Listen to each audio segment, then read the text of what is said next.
Welcome to my channel.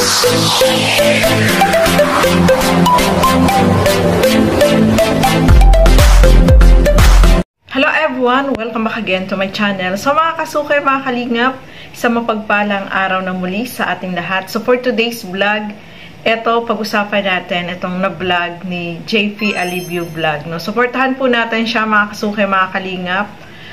Isa siya sa mga napakasipag na charity vlogger, no? Support po natin. Sa mga hindi pa po nakapag-subscribe sa kanyang YouTube channel, subscribe mo na yan. So, eto mga kasukay, mga kalingap, eto pag-usapan natin itong na-vlog niya na isang nagtitinda ng lumpia, mga kasukay. So, eto, panoorin po natin ang video na ito. Hiya sa ginagawa mo, be? Hindi naman po, kasi po bakit naman po kakahian kung nakaka-earn naman po ng pera.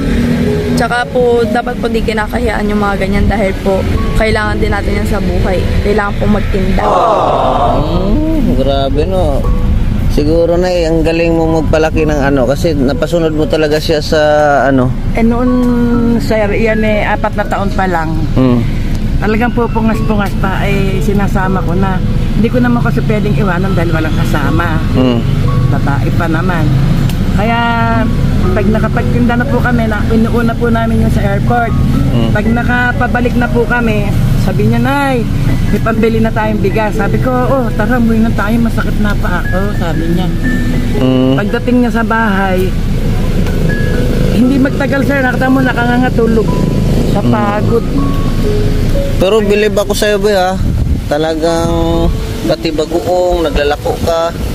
Taras ng hangin dito, ano? Pati yelo, sir. Nagdi-deliver siyang yelo. Pati yelo? Ay, basta, kahit ano pala, basta pagkakitaan. Opo, kahit po 5 piso man yan, kahit piso, ibebenta ko yan. Kasi magkasama-sama no? namin. Galing, ngayon. So, ayan mga kasukay, mga kalingap. Nakakabilib, no, itong si Gabriela kasi sobrang sipag po niya. Ano pala siya? Half Korean. Yung tatay niya is Koreano, mga kasuki. Pero, hindi siya kinilala nung kanyang tatay, no. Tapos, yung nanay niya is nag-asawa naman ng iba. May pamilya na rin na iba. Tapos, siya iniwan dun sa lola niya, mga kasuki. Kaya, lumaki siya dito sa kanyang lola. 4 years old pa lang. Ay, sumasama na siya sa pagtitinda dito sa kanyang lola. Nakakabilib po siya, mga kasuki. Kasi, kahit na napakaganda niya, hindi siya nahihiyang maghanap buhay, magtinda, naglalako ng lumpia, tapos bagoong, tapos kahit na anong pwedeng ibenta, kahit nga daw yelo ay dinideliver niya para lang meron silang kitain, no. Talagang negosyante, no.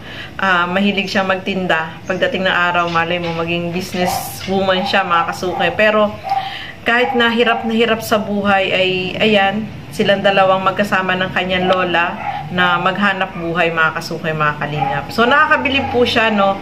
Hindi niya iniiwan yung lola niya, talagang sinasamahan niya sa pagtitinda para meron silang sa pangangailangan nila sa araw-araw. Kaya, napabilib dito si JP Alivio Vlog dahil sabi nga niya, napakaganda niya, pwede siya sa K-Angels, no, mga kasukay, mga kalingap. At ang nakakatuwa dito is nanonood din sila sa Kalingap. Kilala nila itong si Kuya Bal, si Kalingap Rob, si Kalingap Edo, kilala din. At sobrang nakakatuwa po sila kasi hindi deserve din nila ng tulong kasi napakasipag po, no. Talagang gumagawa sila ng paraan para kumita, no. Especially yung pagtitinda. Araw-araw pa lang ginagawa niya yan.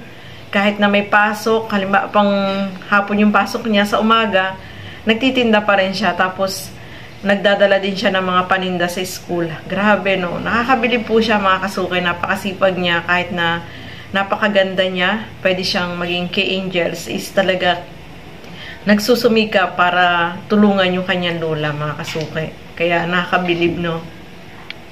Napabilib dito si JP dito sa pagkakilala niya dito kay Gabriela.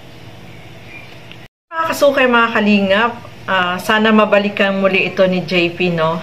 Kasi napakaganda niya. Pwede siya sa K-Angels. Pwede niyang ilapit ito kay Kalingap Rob, no? So, ayan mga kasukay, mga kalingap. Maraming salamat po sa inyong panonood. At lagi po natin suportahan Bal Santos Matubang, Kalinga Prab, Ate Edna Vlogs, at yung aking YouTube channel, Gandang Emmy, sa mga hindi pa po nakapag-subscribe. Please subscribe and please hit the notification bell para lagi po kayong updated sa aking mga ina-upload na mga reaction video. And supportahan po natin sa mga hindi pa po nakapag-subscribe, JP Alibio Vlog. Support po natin siya, mga kasukay, mga kalingap. So hanggang dito na lamang po muna. Maraming salamat po sa inyong panonood at hanggang sa muli. Keep safe everyone. Thank you for watching. Mabuhay po tayong lahat. Bye-bye!